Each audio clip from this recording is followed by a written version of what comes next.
adik-adik, jumpa lagi dengan Kak Hani di channel Jona IPA Seru. Kita akan bahas latihan soal ASN IPA jenjang SD. Yuk kita bahas soalnya. Nomor 1. Ilmu yang mempelajari pengelompokan makhluk hidup adalah A. Taksonomi, B. Zoologi, C. Fisiologi, atau D. Botani.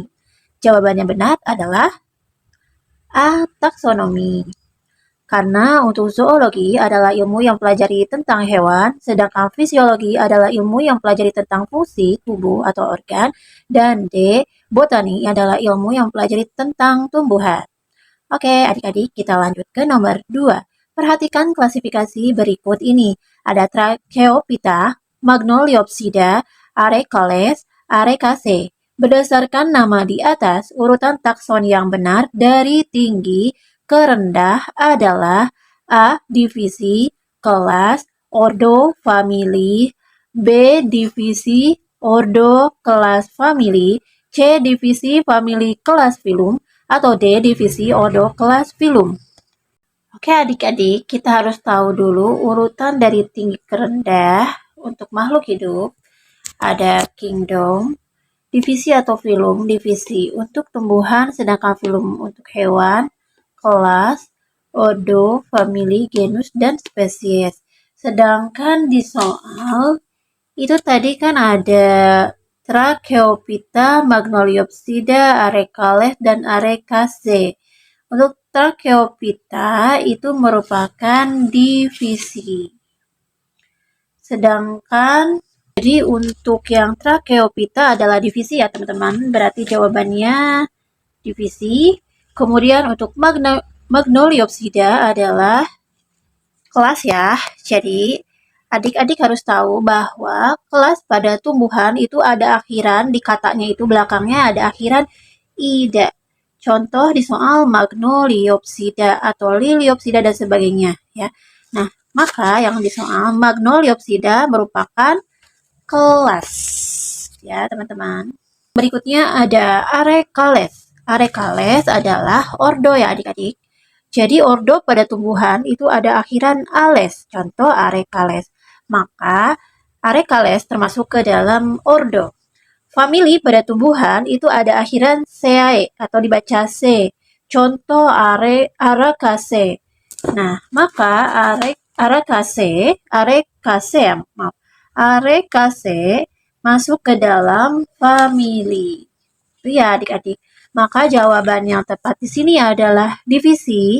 A, B, C, D benar ya. Yang kedua kita cari jawabannya adalah kelas. Maka yang benar adalah A, divisi kelas. Maka B, C, dan D salah. Maka sudah kelas, ordo, lalu famili. Maka jawaban yang tepat adalah A.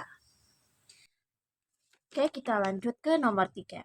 Dalam suatu ekosistem, manakah yang memiliki energi paling besar? Nah, adik-adik harus tahu bahwa energi yang paling besar itu dimiliki oleh produsen. Karena produsen itu dapat menghasilkan makanan sendiri karena melakukan proses fotosintesis yang terjadi pada tumbuhan. Masih ingatkah adik-adik proses fotosintesis? Mudah-mudahan masih ingat ya. Nah, contoh di sini rantai makanan. Ini contohnya misalkan rumput ya adik-adik. Misalkan rumput ini adalah sebagai produsen, di mana rumput melakukan proses fotosintesis ya adik-adik. Oke, rumput ini memiliki energi yang banyak, kemudian dimakan nih oleh konsumen satu atau disebutnya dengan konsumen primer. Contohnya ulat. Ulat memakan rumput. Tentu saja kalian harus tahu energi yang paling banyak antara rumput dan ulat ya pasti yang paling banyak adalah rumput ya adik-adik. Karena rumput tadi bisa menghasilkan energi, bisa menghasilkan makanan sendiri, membuat makanan sendiri. Ulat juga punya energi dari mana? Dari rumput. Tapi jumlah energi tidak sebanyak yang dimiliki oleh rumput. Lalu yang kedua, ulat misalkan dimakan oleh ayam. Ayam ini berperan sebagai konsumen kedua atau konsumen sekunder. Ayam juga sama punya energi, tapi energinya tidak sebanyak ulat dan juga tidak sebanyak rumput. Begitupun misalkan ayam dimakan oleh ular. Ular di sini berperan sebagai konsumen ketiga atau konsumen tersier. Sama, ular energinya tidak lebih banyak dari ayam, ulat, dan rumput. Kemudian ada dekomposer atau detritivor ya. Dekomposer ada sebagai pengurai dan detritivor juga sama sebagai bagian akhir untuk menguraikan atau mengambil sari-sari makanan. Nah, adik-adik harus tahu, jadi urutan energi yang paling tinggi kalau diurutkan, jadi produsen ini memiliki energi yang paling besar. Jadi semakin ke atas, energi semakin sedikit gitu ya adik-adik. Jadi yang paling bawah energi paling banyak, yaitu ditempati oleh produsen, kedua konsumen ke satu, ketiga konsumen kedua, keempat konsumen ketiga, dan seterusnya. Maka jawaban yang paling tepat di sini adalah produsen, jawabannya yang C. Sekarang yang nomor 4 ya. Rantai makanan dalam suatu ekosistem yang tidak terputus menandakan A. Lingkungan berubah, B. Ketidakseimbangan, C. Populasi yang meningkat, dan D. Keseimbangan ekosistem. Kalau rantai makanan tadi tidak terputus, maka semuanya akan saling memiliki energi dan juga tidak akan terjadi ketidakseimbangan. Maka jawabannya adalah keseimbangan ekosistem. Terima kasih telah menonton video ini. Jangan lupa tetap di channel Zona IPA Seru untuk membahas soal dan materi yang lainnya. Terima kasih.